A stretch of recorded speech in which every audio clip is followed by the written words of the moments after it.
జోగులాంబ గద్వాల జిల్లా కేంద్రంలోని ప్రభుత్వ ఆసుపత్రిలో చికిత్స కోసం వచ్చిన ఓ బాలిక మృతి ఘటన ఉద్రిక్తతకు దారితీసింది.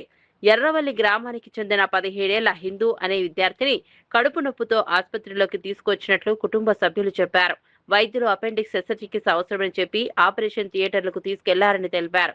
అయితే వైద్య సిబ్బంది నిర్లక్ష్యం వల్లే బాలిక మృతి చెందిందని కుటుంబ సభ్యులు ఆరోపించారు. బాలిక మృతి విషయాన్ని వెంటనే తెలియజేయకుండా ఆలస్యం చేశారని కూడా ఆరోపణలు వినిపించాయి. ఈ ఘటనపై ఆగ్రహం వ్యక్తం చేసిన గ్రామస్తులు, వివిధ సంఘాల నాయకులు, రాజకీయ పార్టీల ప్రతినిధులు ఆసుపత్రి ఎదుట ధర్నా నిర్వహించారు. బాధిత కుటుంబానికి ₹1 ఎక్స్‌గ్రేషియా, కుటుంబంలోని ఒకరికి ఉద్యోగం, 3 ఎకరాల భూమి ఇవ్వాలని డిమాండ్ చేశారు. మాది ఉండూరు ఎర్రవల్లి. అయితే మా పెద్ద కూతురు 17 ఇయర్స్ ఉంటాయన్న. పాప పేరు హిందూ. అయితే ఆ పాపకి నార్మల్గా కడుపు నొప్పి వస్తుందని రాత్రి 10:30 గట్లా ఈ హాస్పిటల్ ఓపెన్ ఉంటుందని గవర్నమెంట్ హాస్పిటల్ తీసుకొచ్చినామన్న. తీసుకొస్తే ఆ రోజు అంతా నార్మల్ ట్రీట్మెంట్ చేసినారు.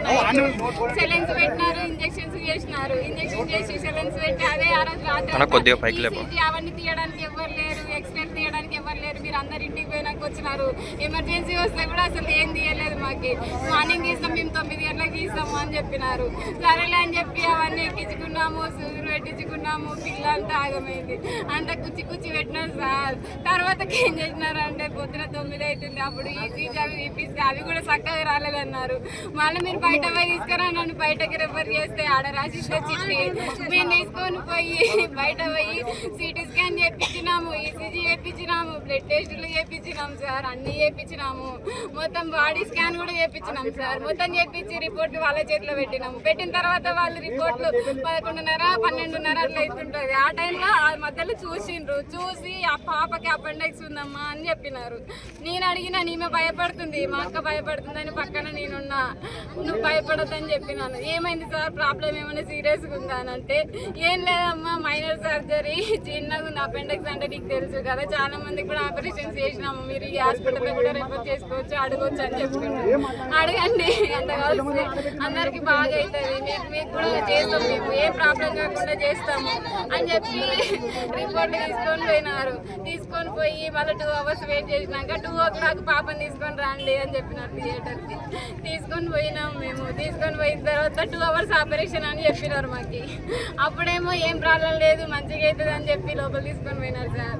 తీసుకొని పోయినాక గంటన్నర అవుతుంది. అప్పుడు బయటకు వచ్చి పేరెంట్స్ని పిలిపించిండు. ఫస్ట్ తల్లిదండ్రులు ఎవరో ముఖ్యమైన వాళ్ళు రాండి అని చెప్పారు. మాకు భయమైంది. అప్పుడే ఏమైంది అని మేము పోతే కొంచెం పాపకి సీరియస్గా ఉంది అని చెప్తున్నారు. అప్పుడు లో బీపీ అయ్యింది, మేము అనస్థిసి చేసినాం కాబట్టి లో బీపీ అయ్యింది, అనస్థిసి చేస్తే పాప తట్టుకోలేకపోయింది అని చెప్పారు. అనస్థిసి వల్ల లో బీపీ అయ్యింది, కొంచెం శ్వాస తీసుకోలేకపోతుంది, ఆక్సిజన్ సిలిండర్ పెట్టినాము, మిషన్ ద్వారా అందిస్తున్నాము ఆక్సిజన్ అని చెప్పినారు. మాకే అప్పుడే పిల్ల ప్రాణాలు పోయినాయి సార్. అది నాకు చెప్పలేరు, మాకు చెప్పకుండానే లోపల ముచ్చిపెట్టి దాన్ని ముచ్చిపెట్టి మళ్ళీ మా నుంచి ఆ ఇంజక్షన్ తీసుకురాపు, ఈ ఇంజక్షన్ తీసుకురాపు అని అంటే బయట పోయి ఊరంతా తిరిగి తెచ్చిన సార్ నేను ఇంజక్షన్స్. మా అన్నలు అందరు తిరిగి తెచ్చినారు సార్ ఇంజక్షన్లు. బ్లడ్ తీసుకురామంటే బ్లడ్ తీసుకొచ్చినాం. ఆఖరికి ఏమంటారు టేపు వాటితో సహా, అసలు బ్లడ్ సెట్ అంటారు కదా ఇంజక్షన్ చేసి బ్లడ్ ఎక్కియనిక, ఆ సెట్ కూడా లేదు వాళ్ళ కాడ, అది కూడా తెచ్చినాము. అన్నీ తెచ్చి వాళ్ళకి ఇచ్చినాము.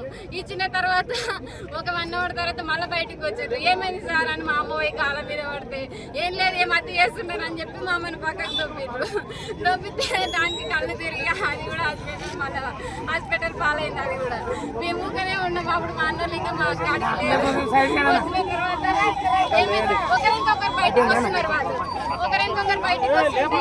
మాకు భయం అయ్యి ఏమైంది అని అడిగినాము. ఏమైనా ఏం చెప్పలేదు.